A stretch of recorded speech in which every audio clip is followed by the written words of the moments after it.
set us up wonderfully because exactly what you said is exactly why we're here, is to connect all of you. We have been listening to our clients, and so we do know some of the topics that people are struggling with. So we will try to bring in experts, and we'll call them panelists today, to kind of bounce some ideas off of. I want to re-encourage all of you. This will be a conversation. So if you have some tips, if you have some ideas, we don't always have all the answers. And so we are learning from you constantly as well. So, and learning from each other. So now without further ado, I would love to say hello to our panel. Before I do, I'm going to say Danny and Julie are with ASBTDC too, and they are here supporting us. So I don't want to make you think that I missed somebody in the introductions. So thank you both for being here. So now we're going to talk about how to get the word out about your business. And we have a Randy Wilburn, Ashley Robinson, no relation, even though I would claim her if she wanted to be mine, and Lindsay Ramsey. And Lindsay is with the ASBTDC, but she has a small business story of her own. So I'd love for all of you, maybe just starting with Ashley, to go around and tell us a little bit about yourselves, and maybe one of the things that you've learned personally to be a key to getting the word out about your own business. About the business that we own, or just in general, like general? Or in general, like even from your clients. Yeah, that'd be great. Sure.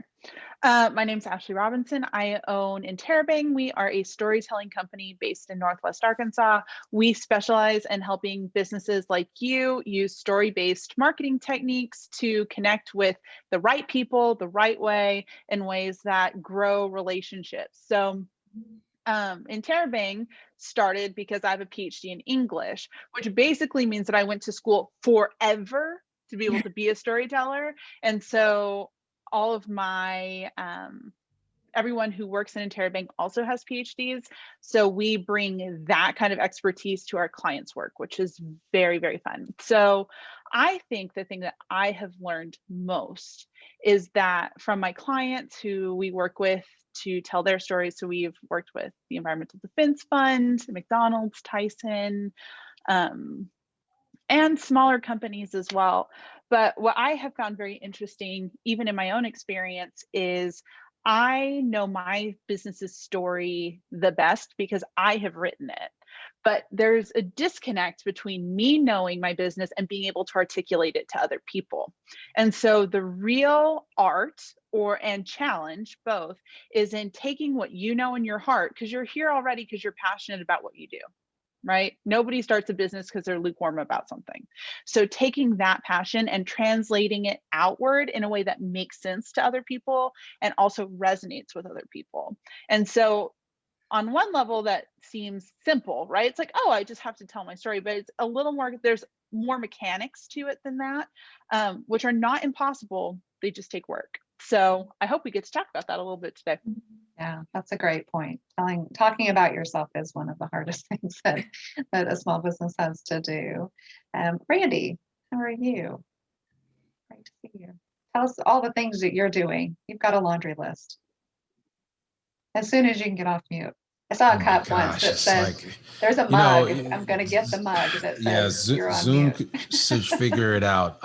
My name is Randy Wilburn. I own a company called Encourage, Build, Grow. We do leadership development, communication, and personal development, primarily for design professionals, but I've worked with a lot of different companies that are not in the design space. I'm also the host of multiple podcasts.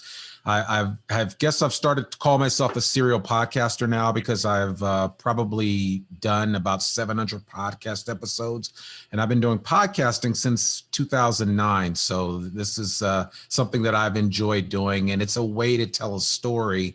Podcasting to me, and voice specifically, is, I think, the next frontier for getting your message out. It's beyond just having a website. It's being able to be in between people's ears, which is probably the most intimate space that you can be in. And when you think about how people consume information nowadays, most people consume it in bite-sized pieces. So when you have an opportunity to do something a little bit more long form, like a podcast, it definitely is important important for you to have your story lined up and to be able to, connect yourself with that listener. And so that's something that I work on. And I've been doing podcast strategy consulting now for about 4 to 5 years, and I really enjoy it. So I'm excited to be here, and I hope to pick up some things from Ashley, and she's got some great stuff. But I think storytelling is an underutilized skill. And if you go back to Joseph Campbell and the hero's journey, we all have a hero's journey. The key thing here is that you walk away at the end of today kind of understanding, what is the hero's journey for me? And more importantly, what's the hero's journey for this entity, this company that I'm birthing and creating and trying to share with the world? So if you look at it from that lens, I think you will really benefit from the short bit of time that we're going to spend together here. So excited to be here. I love that. Fantastic. Lindsay. Yeah, sorry, crinkle, crinkle. I just made some noise there. All good. So I'm Lindsay Ramsey, and I kind of wear two hats on this call. I am a consultant with the ASBTDC. I can consult in several different ways. In particular, I do a lot of social media and marketing consulting. And I also just sold my business. So I also come to you as a small business builder and owner and lover. So I owned Kindness and Joy Toys in Fayetteville, and I built it from the ground up. And I just sold the business in mid-January. And, telling your story was a huge part of how I was able to build that business. I felt like I was able to be transparent from the beginning as a mother. And so I had an interesting story to tell about why I owned a toy store. And it was critical in the building of my business. And honestly, to the point, even when I was able to build it to a place I could sell it, just real transparent through telling my story on social media. And I love the fact that you own a business in this community also means that you have to be a business storyteller, because so many people in this community want to support local. They want to know your story. They want to be a part of it and know that they are participating in that. So I think I'm all the more passionate about it because of the community that I live in and also work in now in supporting other small businesses. That is so, so true. You all have fantastic stories and journeys, and I really want everyone to feel free to share their fantastic stories. Love the hero's journey. We don't often think of ourselves as heroes, right? But we all are. Lindsay was a hero mom and opened a toy store, and that's a great story to tell. Well, I will go ahead and just we'll kick off one again. Please feel free to throw any questions that you have into the chat, or if you have some tips or links or anything that you want people, like a book that you've read that you're like, oh my gosh, this is really going in alignment with what we're talking about here, please throw that out there. Right now, I'm just going to kind of ask everyone, and everybody's, conversation playing off of each other. Some of the things that you've seen. Lindsay, you said that you sold your business in January.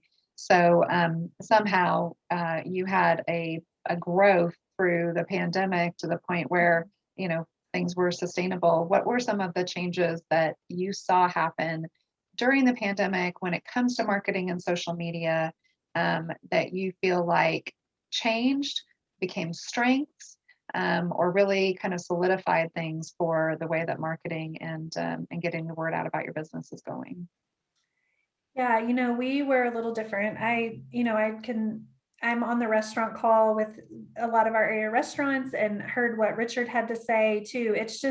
A lot of the pandemic was hard for small business. I think I found myself in a niche and there's some niches that did well in the pandemic, and a retail toy store, we had a growth year in 2020. Super grateful for that.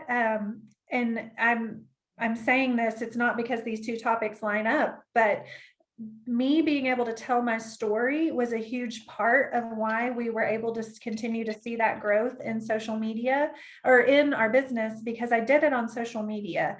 Really just kind of tried to connect with moms through social media about where we were. I mean, we were all in an unknown in March. Initially, we thought we were going to be shut down 2 weeks, and moms of ages of all kids were kind of glass-eyed to think, oh my goodness, my kids are going to be home for 2 weeks. And so initially we were speaking to that, and we were talking about it, and we were selling toys for 2 weeks at home. Well, that quickly transitioned, as we all know, into many, many more weeks, and mothers having to put together Easter baskets for their children while they were at home and they couldn't go and touch and do all those things in the store.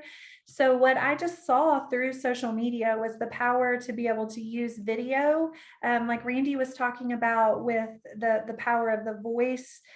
We've invested in great images on our social media, but me going on camera with my voice to say this would work for a 3-year-old girl, this would be great for a 10-year-old boy.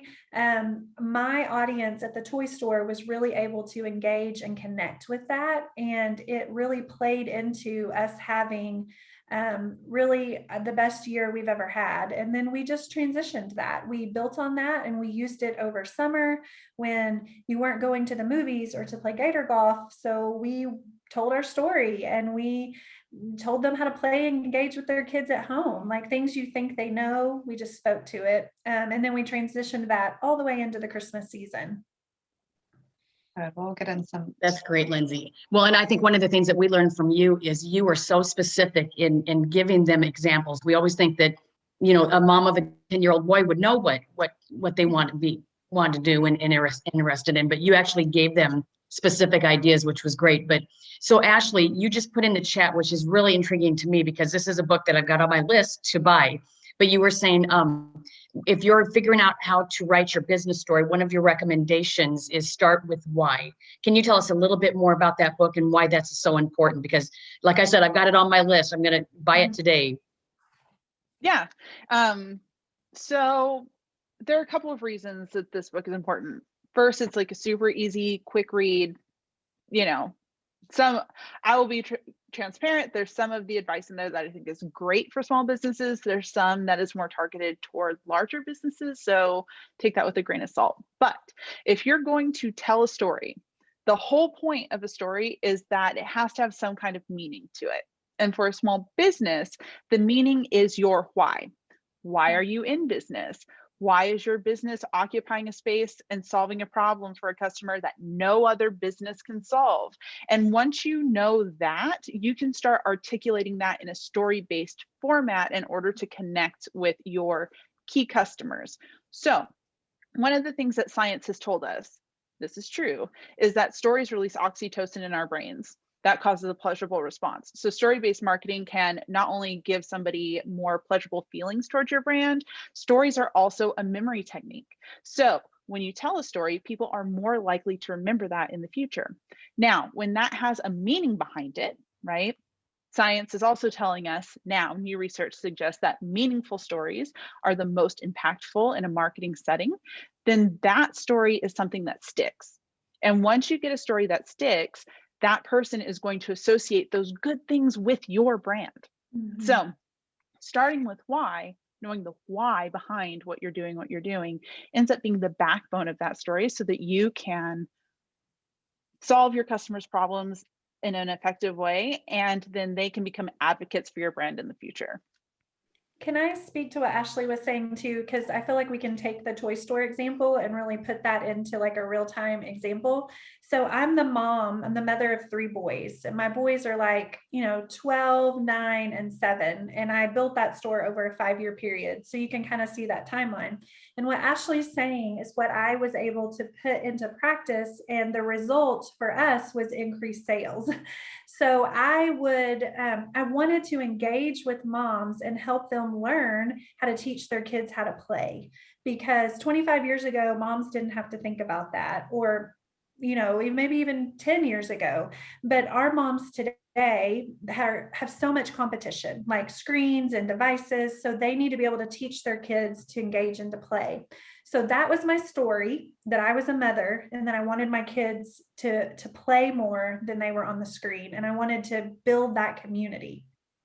So what I would do was I would find a toy that would work for all of them or some of them. And then I would show pictures and write captions and show videos of them engaging together, me engaging with them. And I would walk through what the best aspects, like how it encouraged play, what the aspects of that toy were. And over a period of time, it set me up as an expert in play and in engaging with your kids, which resulted in increased sales. So Ashley, does that kind of all connect together in like a real-time example?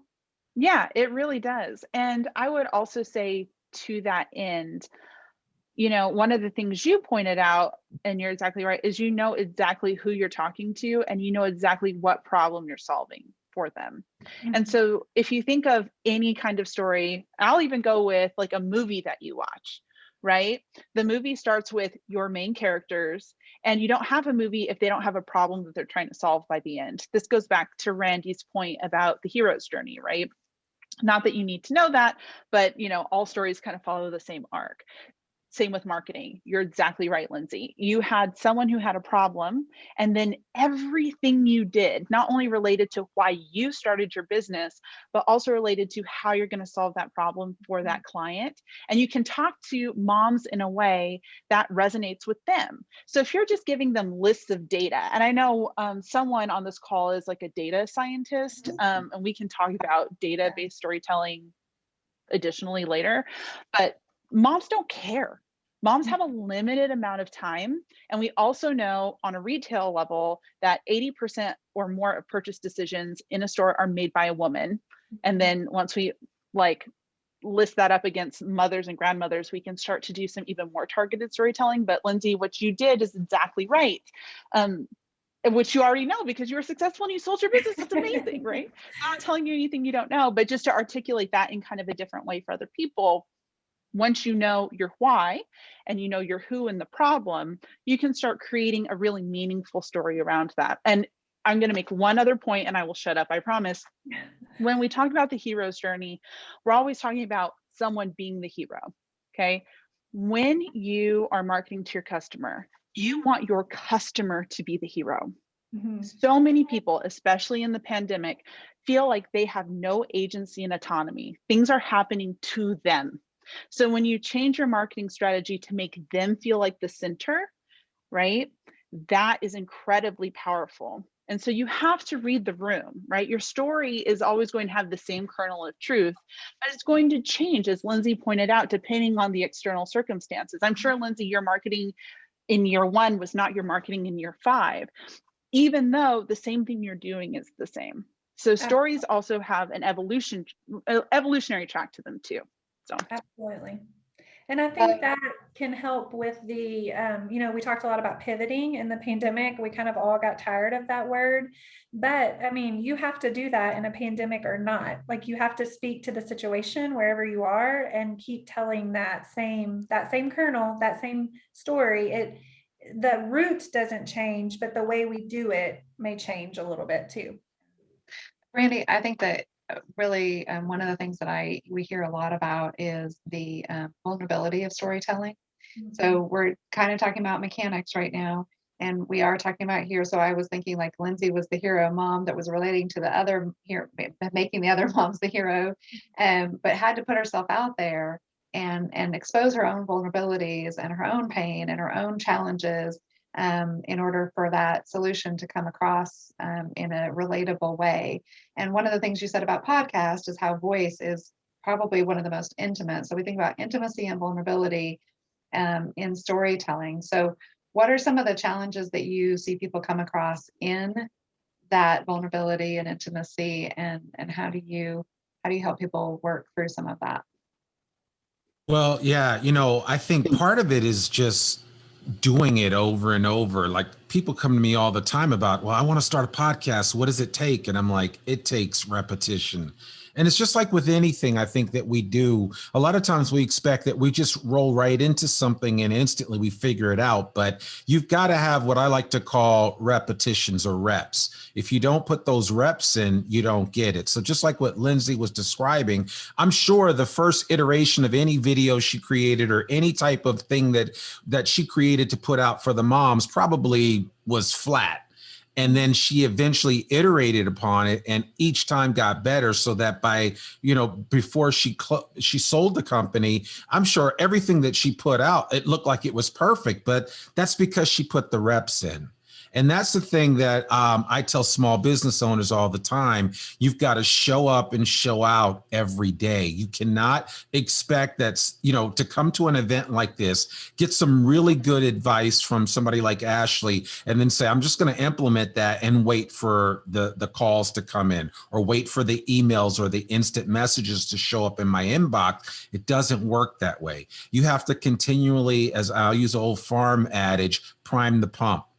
And it won't be on the first push. It may not be on the 75th push, but at some point, as you continue to put yourself out there, get uncomfortable, tell your story and show other people how you solve the problem, right? Because most businesses are trying to solve problems that other people have or that they originally had. My problem specifically with the I Am Northwest Arkansas podcast was that when I moved here in 2014, there was nothing to tell me what I could expect about what life would be like in Northwest Arkansas, let alone what life would be like in Northwest Arkansas as an African American. I had no idea. There was nothing I could Google, nothing. So I created what I thought was for me, what eventually became for everybody, because so many people have come to say, I am so glad you created this podcast because you've given me an inside, intimate look at to what the culture and the people are like in Northwest Arkansas.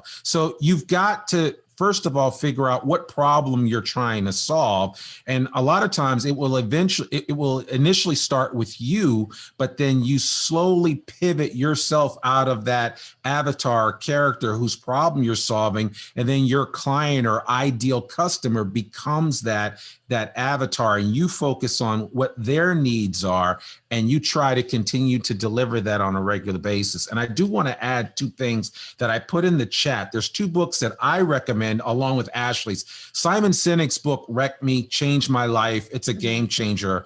But I also highly recommend Daniel Pink's book, To Sell Is Human. This book is excellent because for a lot of us on this call, we might be introverted, or maybe we just don't like being out. I'm an extrovert, obviously. I mean, if you haven't figured it out, but the bottom line is I don't struggle with words. I don't struggle with any of that, but there's a lot of people that do, that still have something to say. And so what Daniel Pink talks about is that you need to find where you are on the spectrum, which is why they came up with this word ambiversion, which is somewhere in between extroversion and introversion. Once you find out where you are on that spectrum, then you have a better understanding of how you need to present yourself to other people. And the other thing about that is that in his studies, and he did some scientific research, actually people that are more skewed toward the introverted side tend to be the better sellers. So you don't have to be loud and boisterous like me to sell something. I mean, I can sell ice to an Eskimo, but there's a lot of quiet people that can be extremely successful from a sales perspective. And the other thing I want to add is this book, Superfans. It's written by a friend of mine. His name is Pat Flynn. Pat Flynn is an online marketer. He does a lot of stuff online. He's I've known him for over a decade now. This book right here is really good because it helps you to understand that whether you are going out as an influencer, doing something with digital marketing, or even starting a toy company or a toy store like Lindsay did, you're going to have core super fans, people that are going to go to you before they go to Amazon, before they go to KB Toys. I don't even know if they're still in business, but the bottom line is, I was going to say Toys R Us, Lindsay, but they're not around either. So, but the bottom line is, once you know who your super fans are, that changes everything, because then you speak directly to them. This idea that when we open a business, we're serving everyone, you're not. You have to find your niche, and then you need to tap that and go deep.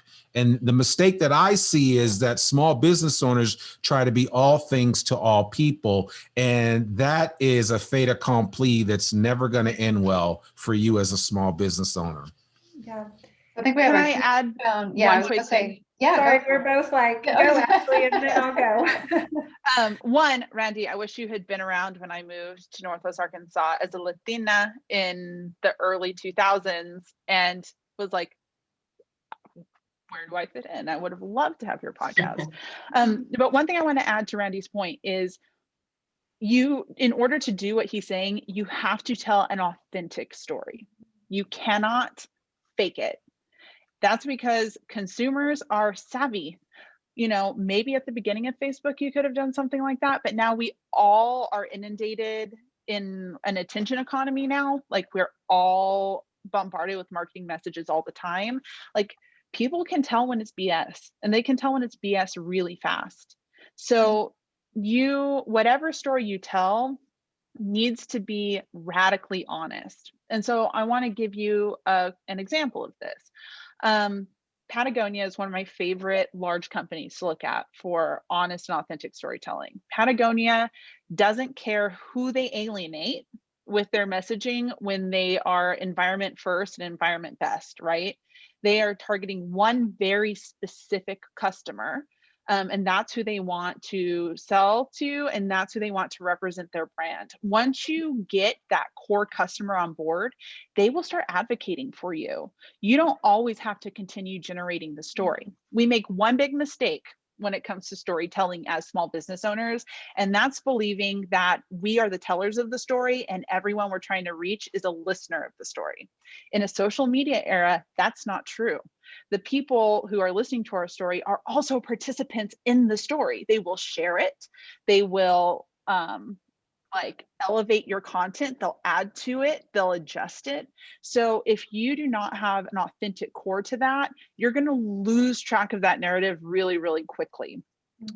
One very quick example is Goya beans. So Goya's core customer is Hispanic. They're marketing specifically to Latinx Hispanic demographic. And when their CEO came out in favor of some anti-immigration policies a couple years ago, they lost their core demographic and their brand could not regain the narrative. It blew up on social media, it got shared everywhere. And as a matter of fact, my aunt sent me some pictures from Texas, my home state, where she was at the grocery store trying to buy food. And there was one rack of food that was still on the shelf and it was Goya products. Like you have to make sure that what you're doing is authentic and every message you put out there is aligned with that. Sorry, Amy, I just No, want to say go for it. something Go for it. into that conversation. And I think like as small business owners, because I told you guys like, and Randy and Ashley have their own small businesses too, but we're all wearing lots of hats and marketing is one of those hats that you wear as small business owners. And so you kind of, other small business owners that I work with, they'll say, well, I'm just not good at it. Like, I'm not good on camera. Like you must have always that just must have come naturally to you. I can't do that because I'm not good at it. And one of the things that I always try to encourage people is the whole start with the why. Like there's a reason that you do this. You're as a small business owner, you don't do something you're not passionate about, like you're invested in it. And so I encourage you to think about, I encourage you to write some of this down so you can really brainstorm it and think about it. But if I were to tell you that part of your homework today was that you had to create a video that kind of like introduces or tells your story, and you're going to look at me with big eyes, I can't do that. I can't do that. And I would say, just pretend that you're standing at your, I'm trying to think of some of the businesses that we have here, but you're Mary and you're standing there in your restaurant and somebody comes in and you've got to convince them why they need to eat with you. And just pretend you're not on camera. Like, what do you say to them? Like, why do you tell people you do what you do? Or why do you tell them they need to come and eat with you? Or, the food loops, like, why do you do that? What are you passionate about that? And pretend the camera's not there. and just talk about it. And that's how I would encourage you, because I feel like that's always the biggest hurdle. People say, well, I want to tell my story and I want to engage in an authentic marketing approach in that way, but I'm not good at it. That's what they'll say to me. So I would just encourage you from that way. Like, how would you sell your business and pretend you're not on camera? I love that. Yeah, and I would add this. So, because I do a lot of, like, right after this event, I'm going to be doing a public speaking event, but you have to consider who your audience is, and then you need to come up with what you want to share with them. And sometimes that message is going to slightly adjust depending on who my audience is. So if I'm starting a new business in Fayetteville and I happen to have an audience with Mayor Lionel Jordan, my approach to him is going to be different than somebody walking into my business right off the street. I might say different things to them. And so that you almost need to work on your elevator pitch. And it's not like salesy. This is not Glengarry Glen Ross here. I'm not telling you to always be closing. What I am telling you, though, is to understand what your pitch is for your business and who your business is for. And so if it's a restaurant, then you need to be able to make a case for why people should, on Tuesdays and Thursday nights, come to your restaurant because of the specials that you put on, or why the weekends are a great time to come. Or if you're a meal prepper company and you can meal prep for people for 1 or 2 weeks at a time, take the onus off of the consumer and say, we'll solve these problems. We'll take these headaches away. We'll do all these things for you. So all you have to do is take these items, stick them in your fridge, and then go off each day as you continue your journey to weight loss. So whatever reason they're going through that. And I'm just making up stuff off the top of my head, but you need to have your pitch down, and that pitch will be tweaked depending on who your audience is. I'd love to. You all have set a really great foundation for a breadth of challenges that any of these businesses might be having. So I'd love to turn it over to the businesses and say, what are the challenges that you're having, in getting your story out there? There's a lot of different platforms. There are a lot of different ways. And obviously there's a huge focus on storytelling and authenticity and getting it out there, being consistent, I heard, as well as, just keep trying and iterating just like you do in your businesses every day. So I'm curious what everybody is. And hi, Mary. Mary is a restaurant and she's joined us, but she is not for the dieting type. So she will not be. Maybe she'll sell you a salad at the pizza. But I would love to hear from all of you as to what some of your challenges are in putting yourself out there.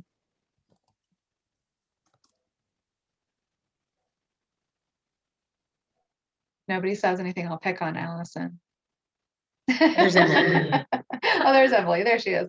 Yeah. I know that we actually just recorded a video talking a lot about like what Mount Sequoia does, why we do it. We had a board member help us with it, so that was really great to bring in a board member to help with the filming. But I do know that one thing Mount Sequoia just got with a grant is a couple of cameras, some lighting, just some really basic equipment and tools, and we have a space dedicated to like housing some of this. So if anyone is needing a place to like record themselves, if you want to do it on your phone, we still have like tripods and things like that. But I know that I'm hopeful that will be a resource for other businesses in getting their story out.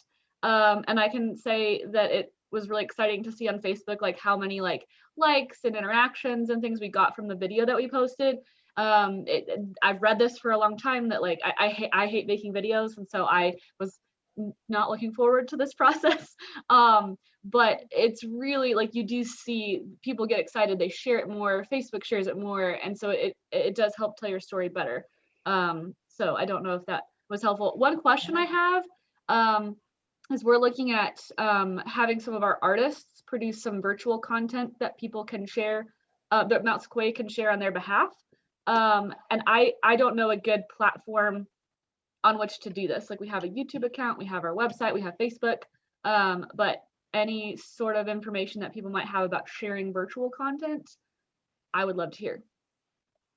Well, I can answer part of that. A couple of the other ideas I have that you might want to consider is employing an editorial calendar for your videos and come up with like, what are the top 50 questions that people always ask you guys at Mount Sequoia? Can I have a wedding there? Do you allow this? Do you allow that? I mean, all these questions that get answered, and you can go down a list right there. That's just, any business can do that. I would do the same thing at Food Loops. All the questions that people ask from an environmental standpoint about the impact that their waste is having, and you could just answer a bunch of questions. And I'm bringing them up because I know Michael Krause and I've worked with him on a number of things, and you need to work that out. So I would create a simple editorial calendar and then say, I'm going to endeavor to do 1 to 3 minute videos, because with videos you really want to keep it short. Anything beyond 3 to 5 minutes, you've got to really be telling a story. So I'm saying get in and do it very simple. The other piece to your question, which is creating a platform for others, right? Because you're doing it as a foundation of Mount Sequoia, what I would do is make a clear demarcation between what Mount Sequoia is all about and the fact that you've created this platform where artists and other local people can come and tell their story. And so I would consider a way to kind of do that in tandem with what you're doing for Mount Sequoia, the location specifically, because I think that would be exciting. I would even come up there and shoot a video. And to me, that's perfect branding for Mount Sequoia. And at the same time, I'm in a great location, because I've gone up there and shot some videos overlooking, standing there doing some selfie video shots overlooking the backdrop where you can see Old Main and everything sitting out over there. So, I mean, there's a million different things that you could do with that and set up some really cornerstone content that will stand the test of time, both for Mount Sequoia, but also for a number of artists and artisans, which we have many in Northwest Arkansas. They would really benefit from that. And, the whole thing would be like, where'd you shoot that? Mount Sequoia. And then it's just a perfect reminder. Absolutely. Well, I wonder if that, and we're talking about a lot of different industries. One, thank you, Emily. That's a great service, because I know a lot technology stands in the way of a lot of the things that we're trying to do on a regular basis. What's the right thing? Ashley's posting left and right about some great things that you can do, and some apps and other ways to do that. Is there anything in the technical realm that any of you feel like is kind of standing in your way, or you feel a little intimidated by, or you have questions about, that might be something that our panelists can kind of help, or helping each other? Again, you all are welcome to throw some stuff out there that you found that works.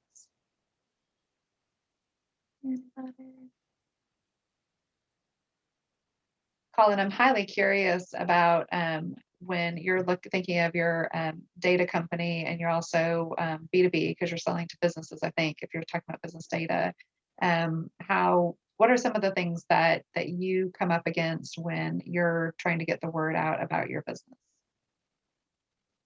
Well, I would say marketing budget would be one of them, right? I don't know how.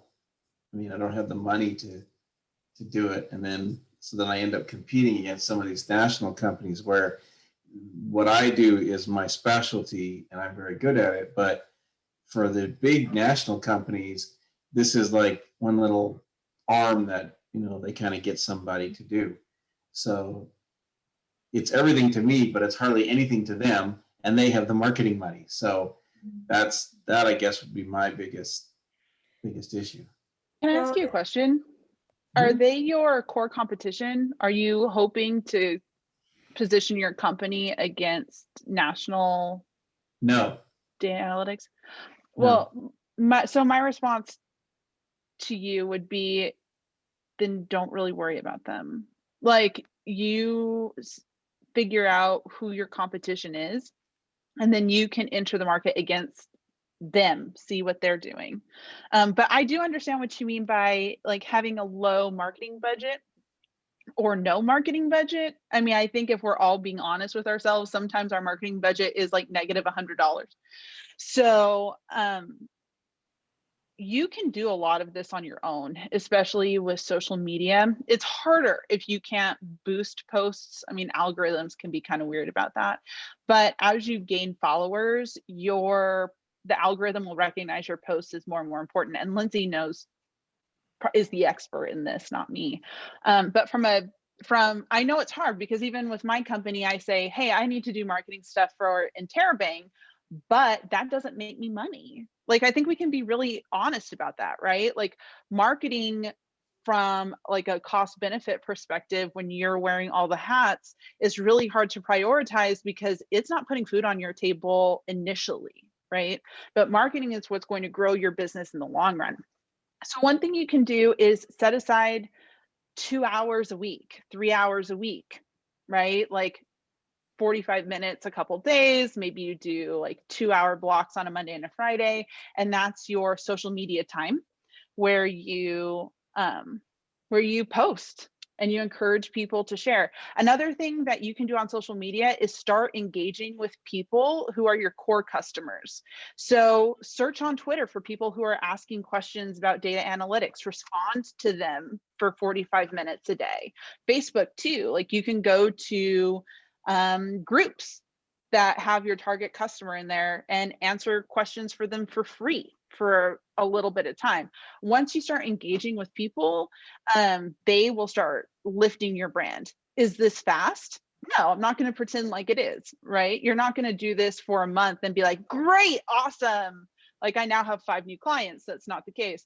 This is definitely kind of like a marathon, not a sprint, but it is possible to do this with almost no money. Well, and Lindsay, do you want to pipe in here? Yeah. Because I we know, have a great example. Randy, here's my elevator pitch for ASBTDC marketing. I would say too that, you know, this is one of the things that we do, and we're doing so much more of it right now. We have a great team of people assembled that can help you do that can come alongside you and help you think through some of these questions. We can put together creative briefs and help you know your brand identity so that you've got words on a page that when you're trying to come up with a content calendar like Randy's talking about, you could go back and read these words and see these things. We can talk about your target audience so you know who you're going after. I was going after moms at the toy store. We can help you identify those things. Then come alongside you with just some encouragement with teaching you about content calendars and scheduling tools like Ashley was talking about. Bye, Emily. There are so many different ways that we can help you. We have a graphic designer on our staff now that could, you know, we can work through some different things and teach you. We've got lots of upcoming training. We're going to do a Canva training where you can learn how to edit some of your own graphics and photos. So I could go on forever because I'm super passionate about this. It's part of why I chose to step into this, because small business owners do wear so many hats. And so often the marketing is pushed to the bottom, but I just believe in my bones, because I saw this happen with my own business, that you can't make it go to the bottom of the pile. You have to find the time. Bye, Richard. Thank you. You have to find the time to be able to do it. Fantastic. Can I just add real quick before you close out? I just posted a deck on there that you need to check out. It's Gary V's content strategy. I actually know Gary V too. He's really smart. He knows his stuff, but I mean, he will show you how to slice content 6 ways from Sunday. And so my simple response to Colin is that you really don't need the money you think you need to put yourself out there from a marketing perspective. And then to just chime in with what Lindsay's saying, we have the resources locally. I've never been to a place that has more resources at our disposal that are either free or extremely low cost. And somebody else just posted that the library's got all this new equipment, which they do. I actually created a podcast training course for them that you can watch for free. Then you can go in there and rent and take out the equipment like you would a library book and use it either in the field or in their studio. We have an embarrassment of riches when it comes to access to both really smart people and then great resources. So I would say what you can pick up with a couple of late fees at the library and going online and doing some research, you'll get all that you need in order to take whatever you're doing to the next level. So that would be my encouragement to you. Absolutely. Yes, I appreciate that. I do have one tangential question for Ashley. I'm just a curious person. Do you intentionally have your books by the same color behind you? I do. I do have them Absolutely. organized by color. One of my best friends, Lindsay, this makes her irate. She's like, why is it not by author? Not by But I'm like, category. well, it's visually pretty, and I have an app that I use to track all of my books. So if I can't find it on my shelf, I can just pull up my app, and I know I have my, like, all my shelves are numbered, so I can just like go. Listen, I'm very passionate about books. So yes. Literature is a I was thing. gonna say, Ashley, point your camera up. Show everyone how high that Sure. goes. Okay, hold on. Goes up Hold to the on. sky. Wait. Oh, I'm so sorry. Wait. It's just- This is the best part. This Oh. is the matter, but anyway, yeah, you can see the whole. Yeah. That's a real whole- library. Crazy. It's a real library. It's not- Yeah, a real- It is not fake. No, Doesn't have to go to the library, even though she might want to. Well, and I I think go to the library all the time. it The library is. is the best place. It And is. bookstores. Well, I know that people are having to pop off, and I cannot thank all of you enough for being here. It has been wonderful. All of you as businesses, thank you. You bring richness to our life every day. Again, you teach us something, you ask wonderful questions. Thank you to those in the field, Ashley, Randy, and Lindsay, and thanks to the ASBTDC team for being here. Please send your email to Julie in this last minute or so, Julie Preddy, if you haven't already, so that we can make sure we get you these notes. Well, I'm going to save the heck out of this chat because there's a lot of stuff, good stuff in here. We've also been taking notes. And again, we'll be hosting this forum on the last Wednesday of each month at 12 in March. We will be talking about e-commerce. It seems to be a really hot topic right now. And we'd love to hear about any other topics that you'd like to cover. You can email me. I'm amyr@uark.edu. Do not ask me how I got that, but I'm sure there are other Amy R's in the world, but somehow I landed it. And Chris at CASE, C-A-S-E, @walton.edu. With any of this. And did you see Randy put his email in there too? Randy said- Yep. Do you see Randy's email? Okay. Fantastic. Thank you. So we are very accessible to you. Earlier, we posted also about how you can become a client. So Chris, would you like to just close us out? Tell us where you can find us online and all the other cool stuff we do. Absolutely. So you can find a full listing of our workshops at sbtdc.uark.edu. And we also posted it in the chat. And please don't forget to follow us on social media. We are LinkedIn, Instagram, and Facebook. Lindsay runs all that for us, and it's absolutely amazing. But please don't hesitate, you guys, to contact us anytime. We're here to help you with anything and all that you need. Yeah. Good Can I luck, add guys. something? Yes, Our please. YouTube channel. On our ASB YouTube channel. University. Yes. Yes. Find that in the webinars, under the webinars tab, webinars and presentations. Yeah. Great. Thank you, everybody. Randy, I know you've got to hop off. Thank Yeah, you so okay. much. Thanks, guys. Peace. Good luck. Thank everyone. Thank Bye. you so much. We'll see you soon. Bye, guys.